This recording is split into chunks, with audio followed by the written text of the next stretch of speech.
प्रजासत्ताक दिन आज आपल्या अनिरुद्ध नक्षत्र ज्योतिष संस्थेचे चौथे अधिवेशन अतिशय दिमाखात आणि मोठ्या उत्साहात पार पडलेले आहे.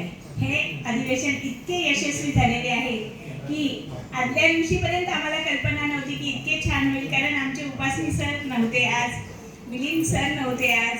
त्यांची उणीव आम्हाला सर्वांना भासतच आहे, पण त्यांच्या अनुपस्थितीतही हे अधिवेशन अतिशय सुंदररित्या पूर्ण झालेले आहे, यशस्वी झालेले आहे.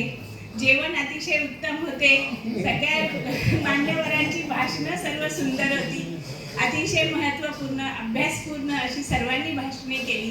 त्याबद्दल मी सर्वांचे मनपूर्वक अभिनंदन करते, धन्यवाद मानते.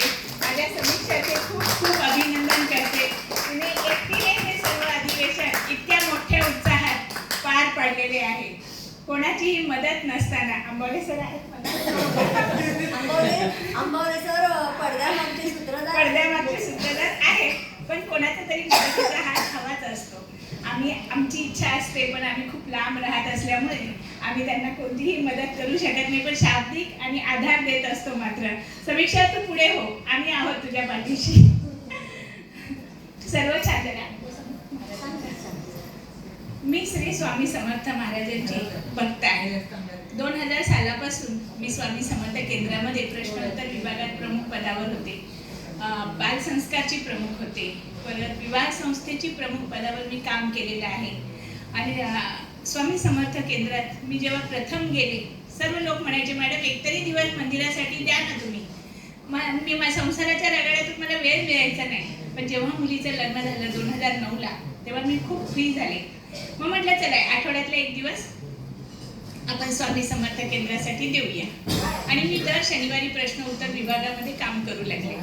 सकाळी 10:30च्या आरतीनंतर माझी सेवा सुरू व्हायची. माझं अक्षर सुंदर असल्यामुळे मला लिखाणाचं काम दिलं गेलं. आणि माझ्याबरोबर पाठक काका असायचे. 75 वर्षाचे काका होते. त्यांचा प्रदीर्घ अनुभव, महाराजांवर विश्वास. मी अतिशय नवखी होते त्यावेळेला तिथे. ते म्हणायचे, काका म्हणायचे, हां बेटा ली, मी ते सांगतील ती सेवा लिहायची.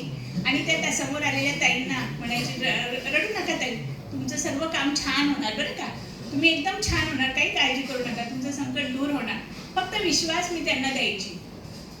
आणि पुढच्या एक मनात अशी शंका येऊन जायची की अरे, मी जो विश्वास देते ते खरंच होईल का, हे वाचन केल्याने त्यांचं काम होईल का, हाही प्रश्न मनात चमकून जायचा.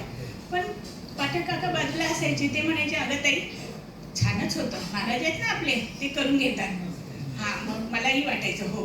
आणि पुढच्या शनिवारी मी गेले की ती बाई हसत हसत पेढ्याचं बॉक्स घेऊन यायची. अहो ताई, तुमच्या हाताला यश आलं बरं का, माझं हे काम झालं. काकांना द्यायची. मग आम्ही म्हणायचं, आम्ही नाही केलं, महाराजांनी केलं, आणि महाराजांना ठेवा. असं करत करत माझा दृढ विश्वास महाराजांवर बसला. मग मी महाराजांचा नैवेद्य घेतला. म्हणजे माझ्याकडे तो आला. महिन्यातला एक दिवस महाराजांचा नैवेद्य असतो. 25 तारीख माझ्यासाठी आलेली होती. मग दर महिन्याच्या 25 तारखेला आम्ही छान स्वयंपाक करायची, सागर संगीत, महाराजांना नैवेद्य द्यायची. मनाने ठरवलेलं की एक दिवस आपण महिन्यातला उपवास करायचा. नैवेद्याचा दिवस तो माझा उपवासाचा दिवस. मग मी नैवेद्य काय करायची, सकाळी नैवेद्य द्यायची महाराजांना, मस्त तिथे प्रश्नोत्तराची सेवा करायची. आणि घरी आल्यानंतर तो नैवेद्य घेऊन उपवास सोडायची. एक दिवस काय झालं, मी दर 25 तारखेला तर मी नेहमी शिरा करायची, गोड पदार्थ म्हणून शिरा किंवा शेवयाची खीर. पण त्या एक असा दिवस आला की त्या दिवशी माझ्या मनामध्ये आलं की नाही, आपण शेवयाची खीर शिरा नाही करायचा, आपण श्रीखंड द्यायचं महाराजांना. असं मनाशी ठरवलं. सगळ्यांनी सागर संगीत स्वयंपाक केला, देवपूजा केली, सर्व झालं. माझे मिस्टर कॉलेजला लेक्चरर होते, ते गेले सकाळी. शनिवार होता त्या दिवशी. मुलांनाही म्हटलं, बायांनो आज परीक्षा आहे ना, वीकली टेस्ट असायची माझी, मी क्लासेस घेत होते. म्हटलं आज तुम्ही संध्याकाळी या, आज माझा नैवेद्य आहे, तर मी शांतपणाने महाराजांचा नैवेद्य करते, तुम्ही संध्याकाळी या 4 वाजता. मुलंही हो म्हणाली, गेली. मी मस्त स्वयंपाक केला. 10 वाजता केंद्रात जायला निघाली. मस्त दुकानात गेले, नारळ घेतला. त्या दिवशी नेहमीच्या नारळापेक्षा डबल मोठा नारळ त्या दादांनी मला दिला. दुकानात ते दादा नेहमीच होते. दादांकडनं नारळ घेतला. तेही म्हणाले, मॅडम पोत्यात हात घातला आणि एवढा मोठा नारळ आला बघा. मी हसत हसत म्हणाले, अरे वा, म्हटलं आज महाराज तुमच्यावर पण खुश होतील. असं आम्ही हसत खेळी मिळत मी 1 किलो खडीसाखर घेतली. तेलाची पिशवी घेतली महाराजांना, दिव्यासाठी तेल घेतलं. घ्यायची तर फार हाऊस मला, पण उचलणार कोण? प्रश्न उत्तराची पर्स, माझी नैवेद्याची पिशवी, ते एक नारळ, 1 किलो खडीसाखर, 2 पिशव्या तेल, ती पिशवी झाली. समोरून केळीवाला जात होता. मी केळीवाल्यालाही आवाज दिला. आज म्हटलं शनिवार आहे, प्रश्न उत्तराला खूप लोक येतील, मग प्रसाद म्हणून आपण केळी देऊ. 2 डझन केळी घेतली मी तिथे. झाल्या 4 पिशव्या. कोण उचलणार? तेवढ्यात माझा 10वीचा स्टुडंट येऊन उभा राहिला, समोरच दिसला. म्हटलं अरे रोहित, म्हटलं बरं झालं बाळा तू आलास. 2 पिशव्या तू घे, 2 पिशव्या मी घेते.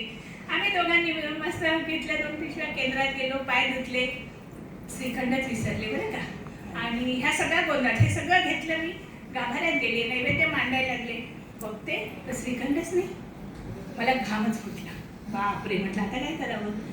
नको त्या वस्तू मी घेत बसले, श्रीखंडच विसरलं. 10-20 झाले होते. आता काय कर, 10-20, 10-25 असे होत आलेले. मला एकदम घाम फुटला. अशी मी वळाले, तितक्यात माझा 12वीचा स्टुडंट भूषण बाजूलाच. म्हटलं अरे भूषण, म्हटलं मी श्रीखंड विसरले. म्हटलं हे घे 100ची नोट. त्याला 100ची नोट दिली. पण म्हटलं बाळा, कुठे कोणाशी बोलू नको, समोरच दुकान होतं. लगेच श्रीखंड. तो मला विचारतो, मॅडम आम्रखंड आणू का साधं?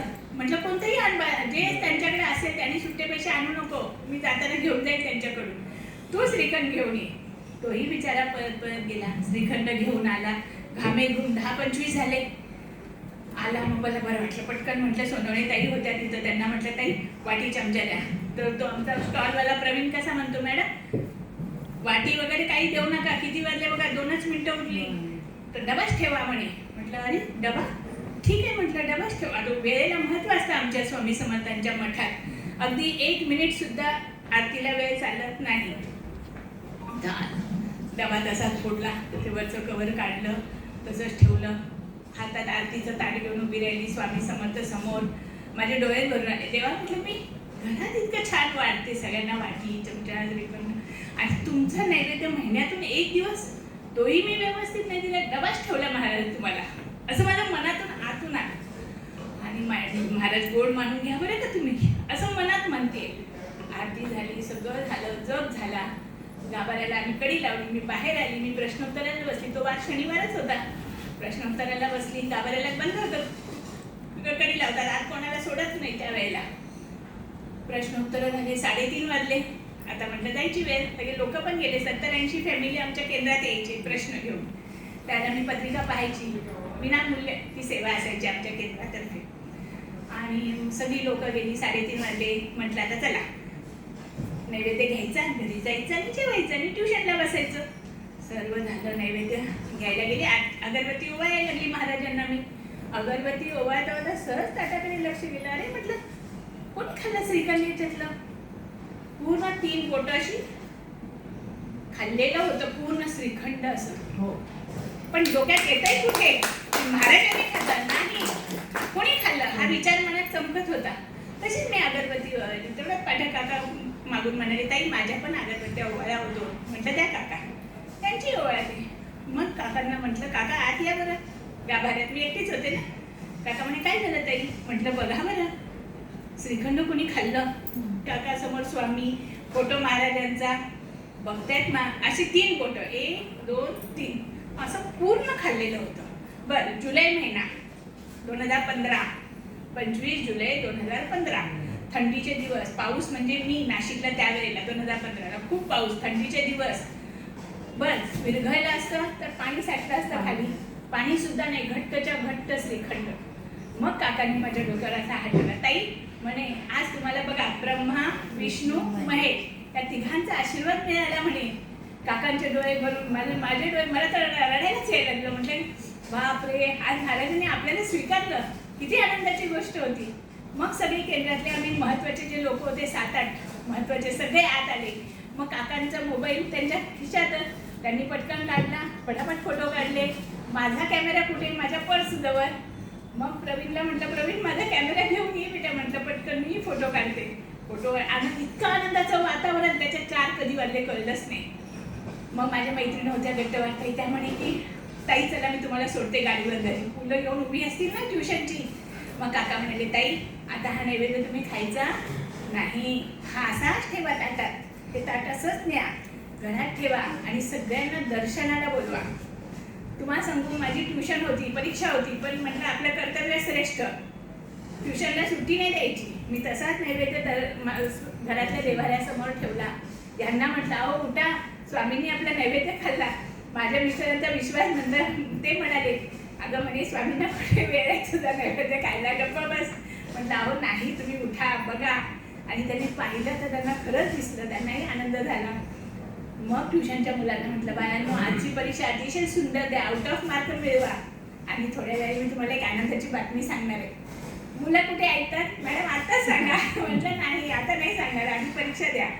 परीक्षा झाली, 6-6:30 वाजेपर्यंत सगळ्यांचे पेपर चेक केले. सगळ्यांना मस्तपैकी मार्क, सगळ्यांचे होमवर्क दिला संडेचा. आणि मग सगळ्यांना म्हटलं एका लाईनीत उभे राहा बाळांनो, आज माझ्यानी आपला नैवेद्य खाल्लाय. ज्या मुलाने श्रीखंड आणून दिलं होतं त्याला आनंद झाला, ज्याने 2 पिशव्या उचलल्या होत्या त्याला आनंद झाला. सगळे आनंदाचं वातावरण. म्हटलं आता घरी जा आणि तुमच्या आईवडिलांना पाठवा आपल्या ह्याचा फोटो दर्शन घ्यायला प्रसादाच्या ताटात. रात्री तुम्हाला सांगू, आमच्या शिगरेवाडीमध्ये 11 वाजेपर्यंत आमच्या घरी लोक होते. सगळे लोक यायचे, दर्शन घ्यायचे. आणि समोर पुढे 8-10 दिवसामध्ये दत्त जयंती होती, गुरुपौर्णिमा. गुरुपौर्णिमेला मग आम्ही काय केलं, आमच्या केंद्रातर्फे 5 किलो श्रीखंड आणलं आणि त्या श्रीखंडामध्ये माझं 1/2 किलो श्रीखंड मिक्स केलं, तो डबाच पूर्ण. आणि पूर्ण असं एकत्र करून सगळ्यांना प्रसाद म्हणून वाटला. असा हा महाराजांचा अनुभव. आणि त्याच्या आधी मी कधीच दिंडोरीला गेले नाही, कारण माझ्या मिस्टरांचा जास्त विश्वास नाही. ते म्हणायचे की तू केंद्रात जाते ना, तुझी इच्छा आहे ना, मग तू जा आणि आपल्या घरी यायचं, बाकी काही जास्त खोलात शिरत बसायचं नाही. मग मी पण खूप म्हणायची, आपल्याला मिळतो ना एखादा दिवस करायला, बस झालं, मी यायची. पण आता नैवेद्य खाल्ला, मग सगळ्यांना इतका आनंद. मॅडम आपण दिंडोरीला जायचं, दिंडोरीला गुरुमाऊलींना दाखवायचं. मग मी यांना म्हटलं, अहो म्हटलं सगळे आग्रह करतात. ते म्हणायचे की गुरुमाऊलीने विचारलं कोणाचा नैवेद्य खाल्ला, आम्ही काही सांगणार, तुम्ही आल्यात ना तिथे. मग यांना कन्व्हिन्स केलं. मग मी गेले त्यांच्यासोबत, गाडी करून आम्ही गेलो. फोटो बनवला नैवेद्य खाल्लेल्याचा मोठा, आणि तो फोटो घेऊन आम्ही दिंडोरीला गेलो. सगळेजण 7-8 आम्ही मुख्य सेवेकरी केंद्राचे आमच्या. गुरुमाऊलींना फोटो दिला. तेही फोटो असा 10-15 मिनिटं म्हणजे अगदी हे करत होते, बघत होते, न्याहाळत होते तो फोटो. आणि त्या फोटोवर बघून मग त्यांनी खूप आनंद वाटला. म्हणजे कोणाचा नैवेद्य होता, म्हणे ह्या ताईंचा होता. तेव्हा म्हणे त्यांना माहीत, सांगावं ताई म्हणे तुमचा अनुभव. आता तुम्हाला जसा सांगितला तसाच मी अनुभव त्या दिवशी सांगितला. गुरुवार होता आणि दिंडोरीत गुरुवारी खूप गर्दी असते, 150-200 माणसं असतात. सगळ्यांसमोर आम्ही वर्णन सांगितलं, जसं की तुम्हाला सांगितलं तसं त्यांनाही सांगितलं. सगळ्यांना खूप आनंद झाला. मग माऊली म्हणाली की हा फोटो आता दिंडोरी केंद्रात राहू दे, असाच एक फोटो बनवा, तो गुरुपीठावर कुठे त्र्यंबकेश्वरला, आणि एक फोटो तुमच्या केंद्रात लावा. तर 2015 पासून ते 2022 पर्यंत हा फोटो आमच्याकडे होता केंद्रामध्ये. आता कुठे काढला तो फोटो, कारण आता खूप जणांचे नैवेद्य खायला लागले महाराज. मग माझा फोटो आता काढला, पण इतकी वर्ष तो होता. असे महाराजांचे खूप अनुभव आहेत, असंख्य अनुभव आहेत. तुम्ही अनन्य शरणाने, मनाने, अंतःकरणापासून त्यांना हाक मारा, ते धावत तुमच्यासाठी येते. माझ्याही मनात छोटीशी जरी इच्छा निर्माण झाली ना, न मागता महाराज पूर्ण करतात, न मागता. म्हणून मी समीक्षाला पण नेहमी म्हणते, अगं महाराज आहेत ना, तू कशाला काळजी करते. काल रात्री पण म्हटलं तिला, महाराज आहेत ना, आपलं अधिवेशन अगदी छान होणार. आणि खरोखर महाराजांनी ते करून घेतलं. असंच प्रत्येक वर्षी आपलं अधिवेशन उत्तरोत्तर मोठं होऊ दे. नक्षत्र ज्योती संस्था आपली खूप मोठी होऊ दे, तिचा विस्तार अतिशय मोठा होऊ दे, आपल्या सर्वांना तिच्या माध्यमातून ज्ञान मिळू दे. स्वामी समर्थ महाराज की जय. माझा अनुभव सांगू का? हा, या ना, या ना, या बोला ना.